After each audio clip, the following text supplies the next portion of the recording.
सरकारें चुप हो जाती हैं, प्रशासन शासन मौन हो जाता है और पेरेंट्स और बच्चे परेशान होते रहते हैं। 50% से 110% तक फीस इंक्रीज हुई है पिछले 4 सालों के अंदर। अगर आप सच्चे हैं तो आइए ना, डिबेट कीजिए, पेरेंट्स को बुलाइए, ओपन डिबेट रखिए। आज हमें यहाँ धक्के खाने पड़ रहे हैं और हमें ये नहीं पता कि कल क्या होगा हमारे बच्चे के साथ। पेरेंट्स की हालत देखो, जिनके बच्चों के नाम कटे हैं और वो लोग यहाँ सड़कों पे बैठे हैं इतनी गर्मी में, किसी की खुशी से तो नहीं है। नमस्कार, आप देख रहे हैं एवी न्यूज और मैं हूँ आपके साथ पिंकी पांडे।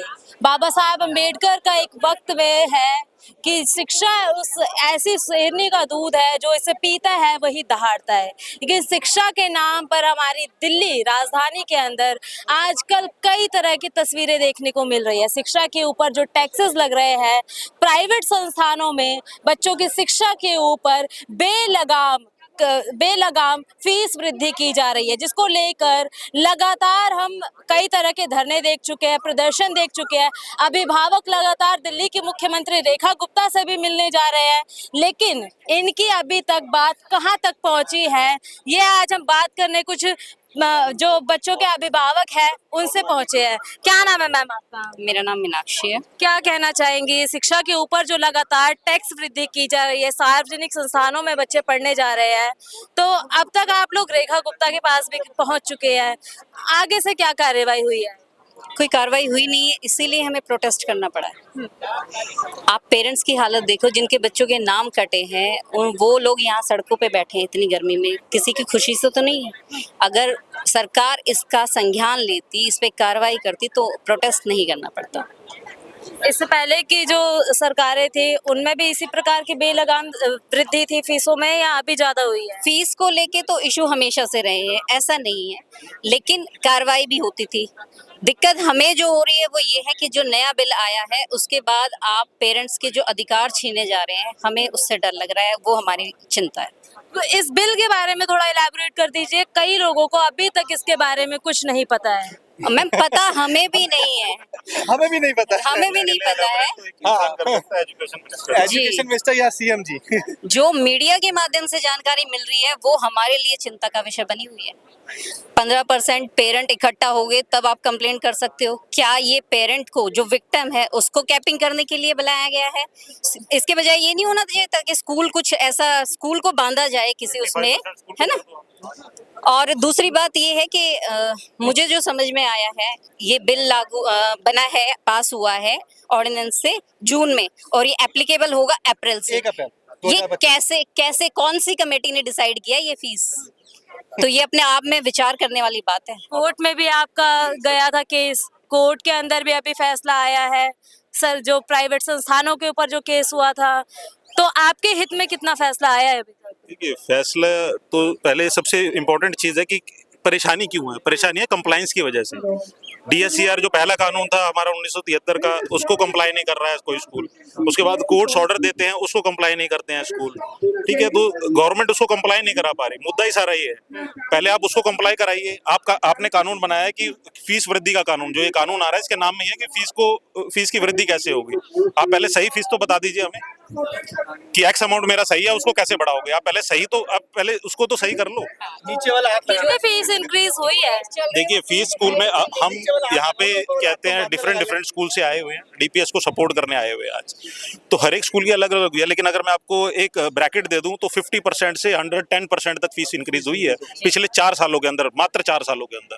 अगर आप उसको 2016 में चले जाएंगे पीछे, तो कई स्कूल तो बहुत कहते हैं मल्टीपल फोल्ड्स में फीस इंक्रीज हुई है। दिल्ली के शिक्षा मंत्री आशीष रूप जी है, लगातार इंस्पेक्शन करते नजर आ रहे हैं स्कूलों में जा जाकर। एग्जैक्टली, मैं इसी पॉइंट पे आने वाला था। इंस्पेक्शन हुई है, वो रिपोर्ट्स कहाँ हैं?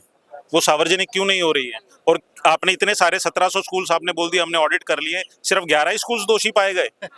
11 से ज्यादा स्कूल के पेरेंट्स तो यहीं खड़े हैं। वो या तो पेरेंट्स बेवकूफ हैं कि गर्मी में उनको बहुत मजा आनंद आ रहा है, AC छोड़ के अपने घर का यहाँ खड़े हुए हैं। देखिए, इस चीज को समझना गवर्नमेंट के लिए भी बहुत जरूरी होगा कि मिडिल क्लास जो होता है वो कंफर्ट से बाहर बहुत मुश्किल से निकलता है। ठीक है, जो उन्होंने 15% की, जैसा मैडम ने बोला कि कैपिंग कर दिया है कि 15% disagreeing parents should come forward for complaint. तो 15% पेरेंट, मेरे स्कूल में 3000 बच्चे हैं, 450 पेरेंट कहाँ से लाऊंगा मैं? 450 तो यहाँ भी नहीं खड़े जहाँ 20 स्कूल खड़े हैं। एक कंप्लेंट के लिए इशू तो और भी हो सकते हैं ना, इशू तो बहुत हो सकते हैं। एक कंप्लेंट के लिए भी आपको 15% चाहिए।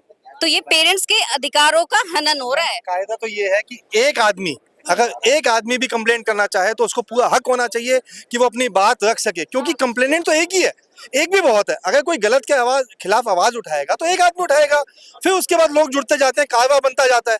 यहाँ पे तो ये कह दिया गया कि पहले आप 4000 बच्चे हैं स्कूल में, आप 600 बच्चे साथ लेके आओ, 600 पेरेंट्स को साथ लेके आओ, तब आप पहली आवाज उठा सकते हो। अगर हमारे साथ 598 बच्चे रह गए तो हमें 2 लोग ढूंढने पड़ेंगे, लोगों के दब जाके चिल्लाना पड़ेगा, भाई 2 लोग आ जाओ, और तब जाके हम अपनी आवाज उठा सकते हैं। ये कैसा कानून है? ये किसने कहा कि ऐसा कानून है? भाई आप एक डेमोक्रेसी में हो, आप डेमोक्रेसी में ऐसे कैसे कर सकते हो? किसी की भी आवाज को कैसे दबा सकते हो? और ये भी हमें पता नहीं है। ये बात एसटी न्यूज़पेपर के माध्यम से हमें पता चली है। हम तो ये चाहते हैं कि जो भी मतलब जो बिल है वो सार्वजनिक किया जाए। सबसे पहले तो हमें कुछ नहीं पता, हम सिर्फ ये चाहते हैं, हमारी एक ही मांग है, जो दिल्ली के विधानसभा में सारे के सारे जितने भी एमएलएज हैं, सबसे हमारी एक ही मांग है कि आप सब लोग हमारे साइड पे आइए, हमारी मांग को उठाइए, हमारी बात कीजिए कि जी, क्योंकि कहीं ना कहीं आप भी अभिभावक हैं, ठीक है, आप किसी स्कूल के हो सकते हैं चेयरमैन हो, आप किसी स्कूल के ट्रस्टी हो सकते हो, लेकिन कहीं ना कहीं जुड़े हुए लोग तो अभिभावक हैं। तो आप अभिभावकों को कैसे डिस्कार्ड कर सकते हैं? आप उनकी बात को कैसे अनसुना कर सकते हैं? और उसके बाद आप ये कहते हैं कि अभिभावक खुश है।